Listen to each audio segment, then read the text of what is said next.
आपके शरीर में ऊर्जा भर देगी यह कहानी। एक छोटे से खेत में एक जवान लड़का और उसका दादा मिट्टी खोद रहे थे। वे मिट्टी को पलट रहे थे, उसकी गांठों को तोड़ रहे थे ताकि मिट्टी उस वर्ष की बुवाई के लिए अच्छे से तैयार हो सके।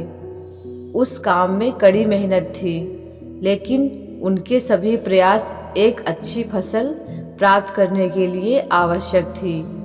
बूढ़ा आदमी अपने 70 साल की उम्र में भी अच्छी तरह से कड़ी मेहनत कर रहा था। हाँ, थकान से वो काफ़ी हद तक हाँफ रहा था। हर प्रहार के जोर से उसके माथे से पसीना टपकता था, लेकिन फिर भी वह शिकायत नहीं कर रहा था। उसका पोता, जो महज 17 साल का था, तंदुरुस्त और ताकतवर, वह मिट्टी को पलटने और गांठों को तोड़ने में लगती मेहनत और ताकत के लिए कोसता। फिर वहां खड़े होकर वह हाँफता और थोड़ी देर रुक जाता। थोड़ा आराम करने के बाद एक बार फिर से काम शुरू करने से पहले शिकायत करता। थोड़ी देर बाद युवा पोता देखता है कि उसके दादाजी ने जितना काम करके जमीन को तैयार किया, वह उससे बहुत कम काम किया है।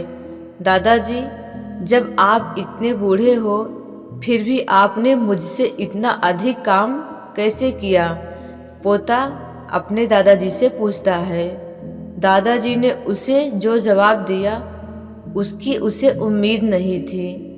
जब हम किसी काम को मुश्किल मानते हैं और उसके बारे में ज़्यादा सोचते हैं तो सच में मुश्किल हो जाता है, और हम बिना सोचे जब उसे करते हैं और करते ही रहते हैं तो वो आसान हो जाता है।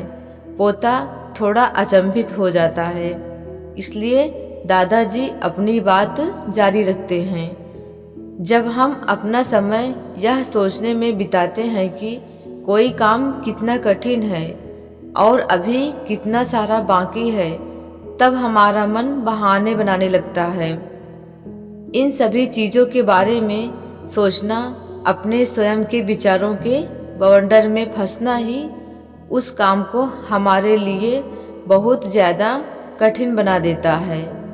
इसलिए समझदारी इसी में है कि वास्तविक रूप से पहली बार में शारीरिक कार्य किया जाए।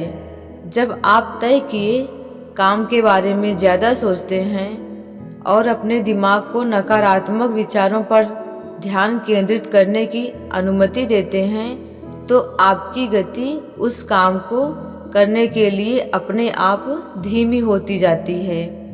अगर आपको किसी भी काम को निरंतर जारी रखना चाहते हैं तो आपको तुरंत उस काम को शुरू करना चाहिए, और अगर सोचने में लगे रहें तो काम कभी पूरा नहीं होगा। दोस्तों, हमें इस कहानी से यह सीख मिलती है कि हमें सदैव कर्म करते रहना चाहिए। ऐसे ही वीडियो को देखने के लिए आप हमारे चैनल को सब्सक्राइब करें। धन्यवाद।